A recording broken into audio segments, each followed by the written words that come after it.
On the news, court grants public office holders 30 days to resign, orders federal government to remove Section 84(12) from Electoral Act.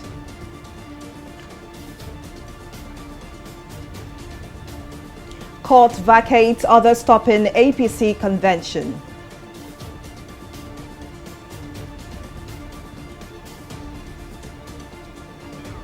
And Nigeria borrowed 6.64 trillion naira, serviced debt with 2.93 trillion naira in 2021.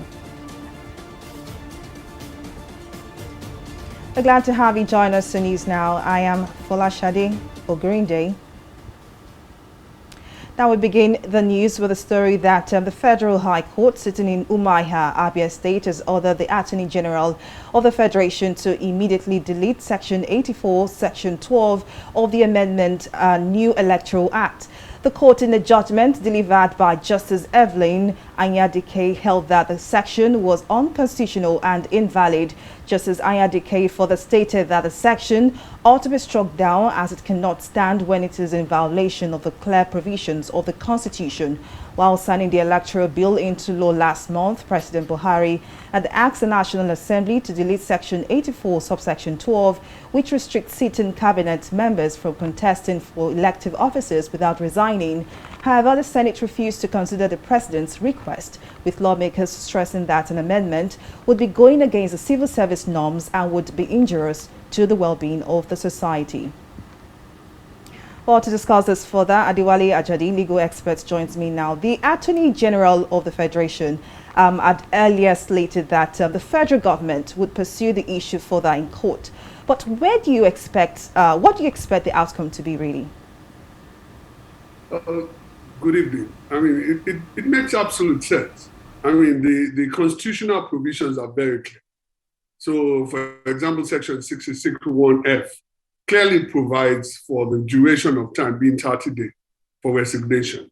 You cannot limit people's constitutional rights by act of parliament, and you have not amended the Constitution. So basically, it's no surprise at all. And if we look at it in retrospect, it means the president was right in his opinion that the section of the amendment should have been removed.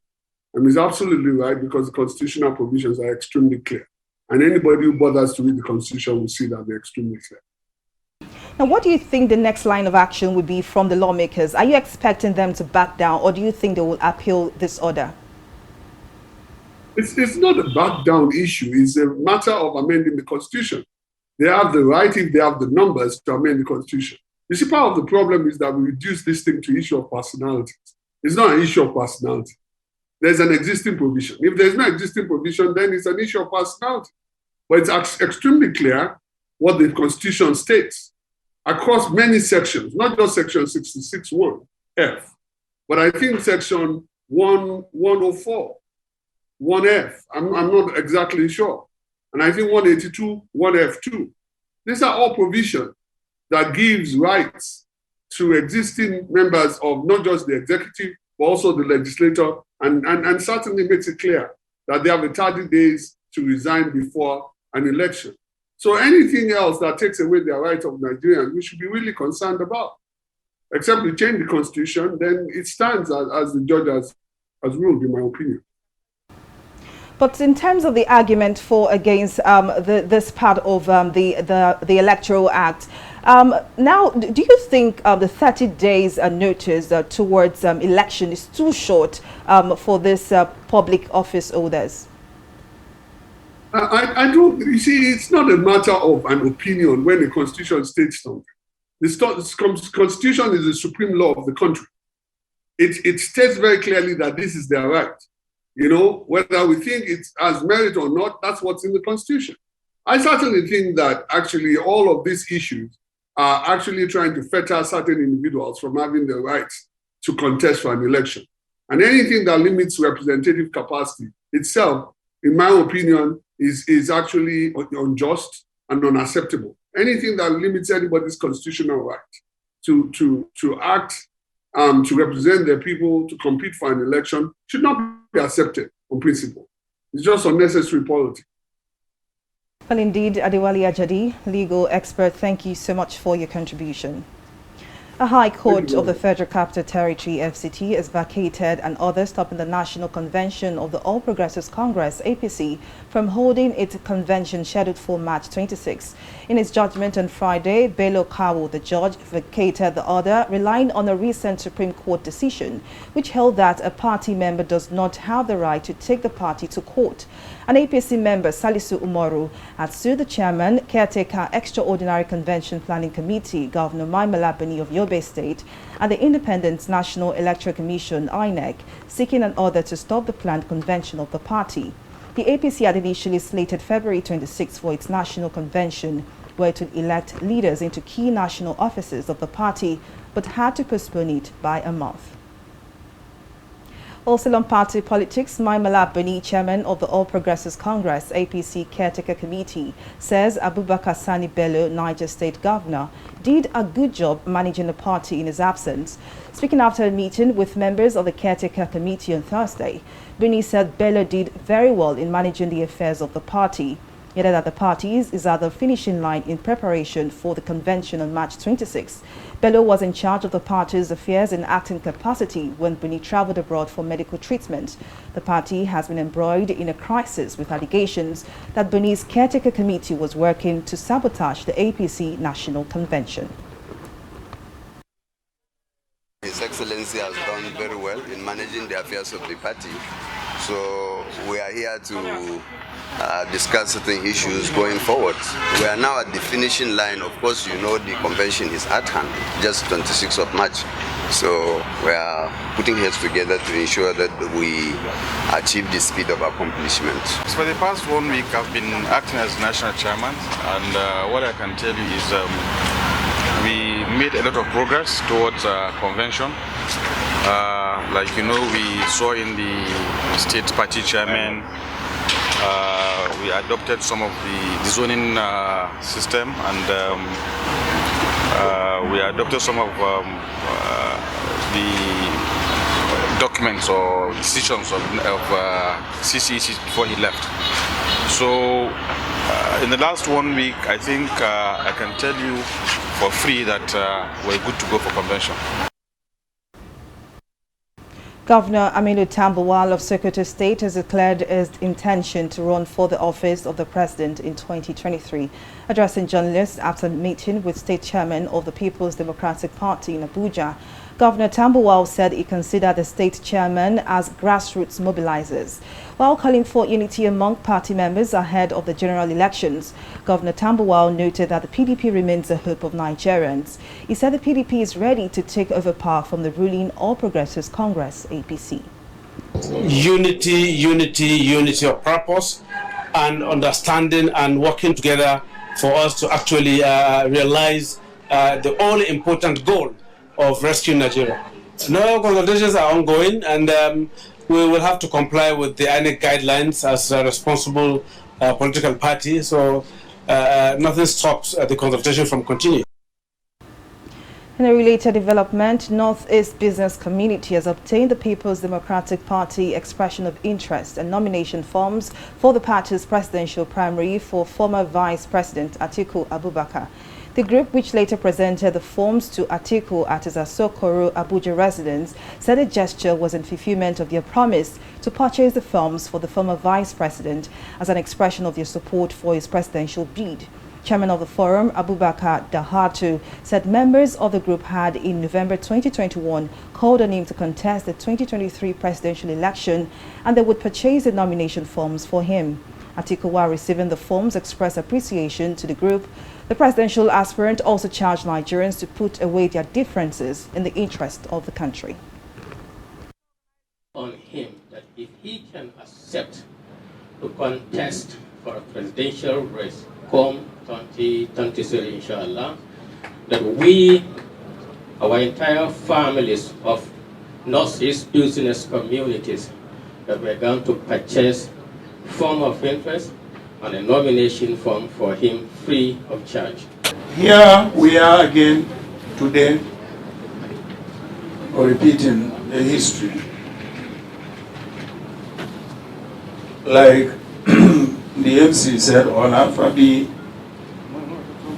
in 2018 or 19, we had a group of young men and women, some of them from the diaspora, who came together, contributed money, and bought a nomination from 4 million. The challenges before us as Nigerians are enormous, are challenging, and in fact are historical. We have never faced these type of challenges in the history of our country.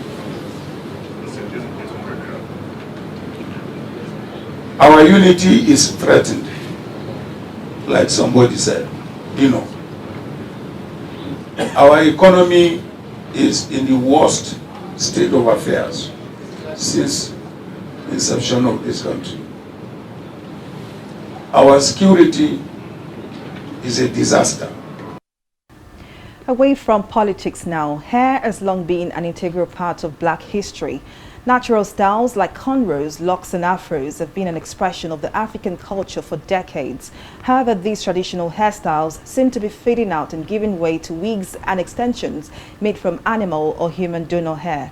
While traditional hairstyles also hold significant symbols, the number of specialists in classic hair-making techniques has also suffered a steady decline. Our correspondent, Mijisola Matoni, has the details in this report.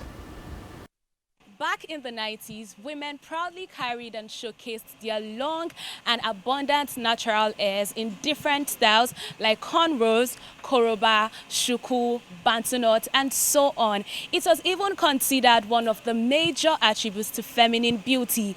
But now the concept seems to be as old as of the world. In the streets of Lagos, Nigeria's fashion capital, finding a young woman with a traditional hairstyle is like looking for a needle in a sack. From easy-styled wigs to braided hair, the styles are often glamorous and up-to-date with modern trends. But 26-year-old Abisola Adebayo is one of the very few who has chosen to embrace traditional hairstyles. For Abisola, sticking to classic hairstyles is not just a question of an ingrained affection for the old ways, but also of convenience. I feel good with my hair because, like, usually I make braids, long hair, or I'd rather wear a wig. But because I got tired, I decided to make my natural hair. And like, it feels really good that I can rock my natural hair because, I mean, obviously it looks pretty and it actually makes me look very pretty too. One of the many challenges of traditional hairstyling is finding a stylist. Luckily, I was able to find Mrs. Oluwadamilare Saliu, one of the few traditional hairstylists who makes amazing local hairstyles that brings out the natural beauty of her customers. We need to continue with what we are doing. We need to make weaving and didi. Everybody has their own specialty. We cannot be part of the hair we make. If someone's hair should cut, the next option to go for is didi, and as time goes on it will grow. Weaving makes one's hair full. Before, there was no relaxer. The hairstyles were used to boost hair growth and does not give any problem. For Mrs. Saliu, making and wearing of wigs has affected the natural hair making industry, which has led to low patronage. For now, wigs are now the business for most hairdressers. Anybody that does a wig now can carry it for as long as 2 months. So the hairdresser's shop is not as busy as before.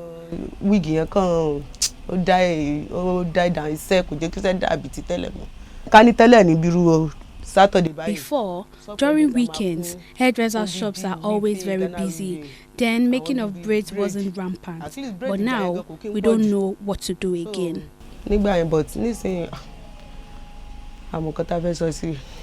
Beyond enhancing a woman's beauty, traditional hairstyles often served as a means of socialization, an instrument of spiritual divination, tribal affiliations, and marital status. Those days you have hairstyles like Sisieko, And CCA code then was just used to show us the trend in modern hairdo. You use it to make statements, okay? Like there was this hairstyle that was called koroba. That one is a matted hair, or what Yorubas will call adimole. It comes from the center down, down, down. It is to tell you, it is to reflect buckets, inverted buckets. Most of these hairstyles don't go out of fashion. They can only modify them. In recent years, there has been a growing interest in everything natural, from skincare, fashion, and lifestyle. A global call for African women to embrace their nature has become more pronounced. Mojisola Matomi, TV360, Lagos. We'll take a break here, but still to come, mother-to-child transmission of COVID-19 possible but rare. Details of the story and more right after this break.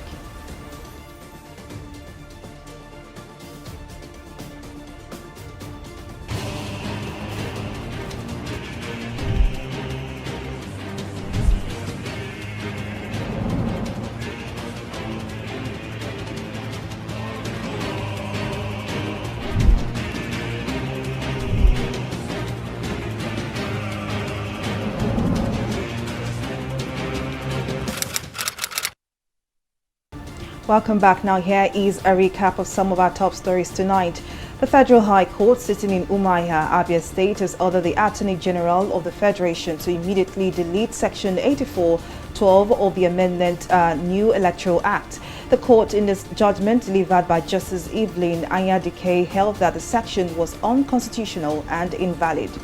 We also told you that a High Court of the Federal Capital Territory (FCT) has vacated an order stopping the National Convention of the All Progressives Congress (APC) from holding its convention scheduled for March 26.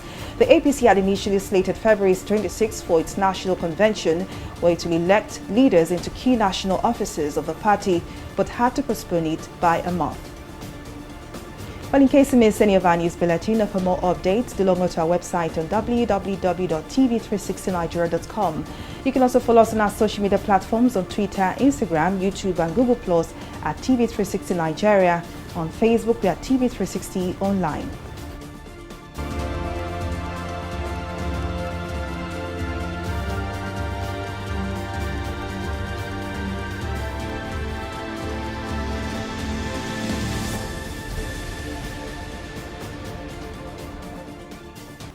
The island nation of Samoa has decided to seal their borders on Friday as they entered a nationwide lockdown after recording their first ever case of COVID-19. While the world experienced a huge number of cases over the last 2 years, Samoa has been able to safeguard its population. However, the government was forced to issue an emergency order suspending all national travel by air and sea after the first case was detected on Thursday on the island of Upolu. Prime Minister of the nation, in a conference, however, said shops and other essential services can continue to operate till Saturday night. Thereafter, a total shutdown will begin and last until next week. This is the country's second lockdown of the year. In late January, Samoa officials restricted the movement of its people after passengers on a flight from Australia tested positive in quarantine. Samoa have been among the last places on earth to avoid outbreaks of the coronavirus since the pandemic began 2 years ago. A new research has shown that SARS-CoV-2, the virus causing a COVID-19 infection, can be transmitted from mother to baby before, during, and after childbirth, although such occurrences are rare. According to outcome of a research led by WHO Collaborating Center for Global Women's Health, fewer than 2% of babies born to mothers with SARS-CoV-2 infection also tested positive for the virus, but they are more likely to test positive when the women have severe COVID-19 or were diagnosed after childbirth. However, the report also discovered that vaginal births and breastfeeding do not increase the likelihood of babies testing positive for SARS-CoV-2. I'll take another short break here and return with more stories, so stay with us.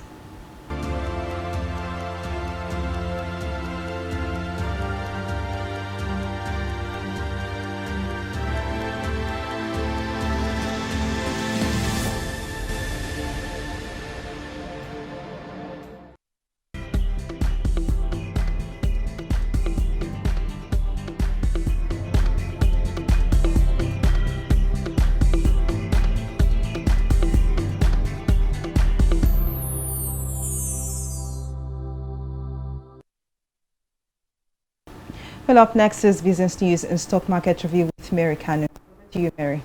Thank you, Folashade. Welcome to Business News. The Director General of the Debt Management Office, Patience Oniha, says Nigeria's total public debt stock increased to 39.5 trillion naira in 2021 from 32.9 trillion naira in 2020. Oniha, who made a revelation at a media briefing in Abuja, said the total debt includes new borrowings by the federal government and the subnationals. She also said the amount helped in financing the budget deficit, capital projects and support economic recovery, adding that the federal government was mindful of the relatively high debt-to-revenue ratio and has established certain measures to increase revenues through the Strategic Revenue Growth Initiative and the introduction of Finance Acts since 2019. We'll take a break now and return with a review of the stock market. To stay with us.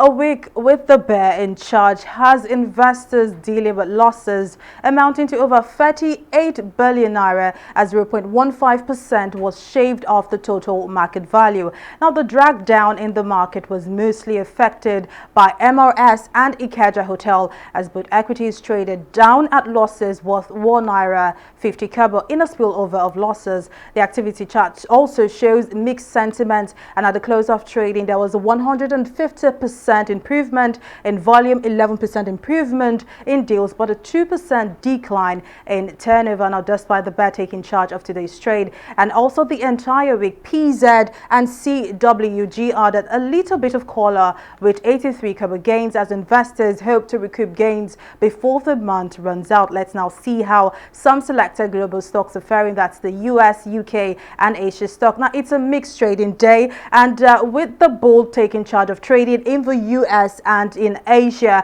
as the FTSE and Nikkei are trading at 0.18% and 0.65%, while in the UK the Dow Jones is also trading down on the news that the Federal Reserve will raise interest rates several times, and also the market is once again focusing on the lack of progress between Ukraine and Russia, and that's why we can see that the Dow Jones is currently trading down at 0.27%. Well, that's all on Stock Market Review. Folashade, back to you. Well, many thanks, Mary. On the foreign scene, our Economic Community of West African States, ECOWAS, has announced that it would keep working with Burkina Faso despite concerns about the military's plan to hold power for 3 years after a coup in January. This was made known by Ghana's Foreign Minister Shirley Botchway, who led the regional bloc's delegation to the Burkina capital, Ouagadougou, earlier in the week. Botchway, while addressing newsmen, explained that the body was nevertheless concerned about the 3-year period transition to democracy, adding that the military leadership had explained their reasons for the delay. Well, up next is Entertainment Report on News Now.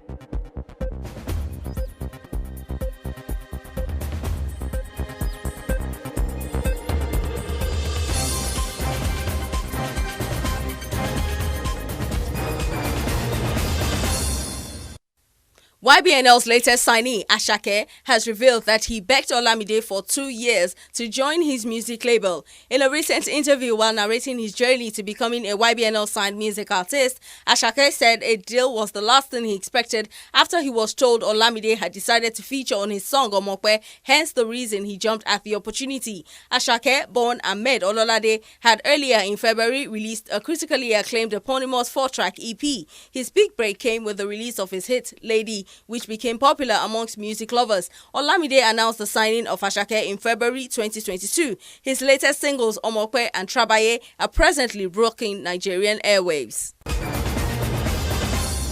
Nigerian actor Jim Iyke has disclosed that movie producers stopped casting him for 2 years after he stood up for his fellow poorly remunerated actors. Speaking at the ongoing International Youth Empowerment Summit in Accra, Jim indicated that this happened in 2004 after he confronted elite producers and stars in the movie industry and demanded better pay for his colleagues. The actors who were banned, popularly called the Chi 8, included Omotola Jalade Ekende, Richard Mofe Damijo, Genevieve Naji, Emeka Ike, Ramsey Noah, Nkem Owo, Stella Damascus, and Jim Ike himself. Ike added that the movie industry in Nigeria began to dwindle as the new actors were totally rejected. As a result, the producers had to recall them because they couldn't make the 1 million and 2 million sales movies were raking in before they banned the G8 actors. And that's all we have on the entertainment segment of News Now.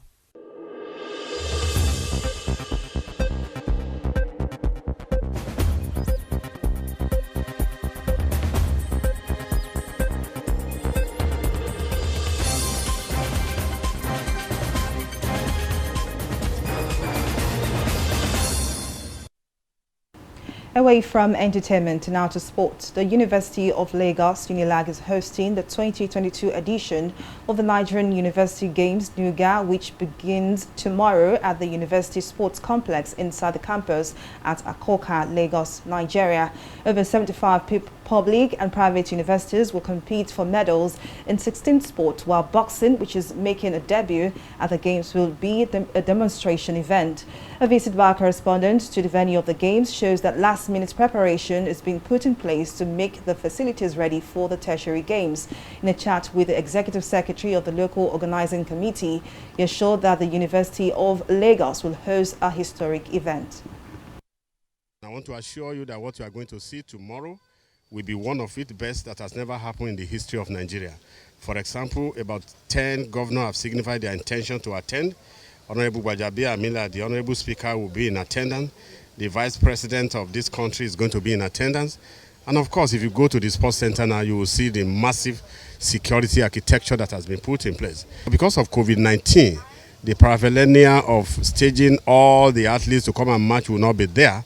We have chosen only 20 participants from each university to participate in the match pass. We are expecting about 8,000 athletes across 75 universities, from federal to state and then private universities, and about 2,000 officials. It promises to be very interesting. We are expecting to see 17 different sports and then one demonstration sport, because NUGA decided to incorporate boxing, but that will be a demonstration sport. And all through the competition, they've called it a city games. A city games in the sense that everything will not be domiciled in University of Lagos. They are going to spread it across. You have places like Roe Park, you have places like Tessin Balogun Stadium, CMS Grammar School, Yaba Tech. All of them will be incorporated in spreading the game. And that's it on our news bulletin. Many thanks for watching. I am Fola Shadi. Day. Bye for now.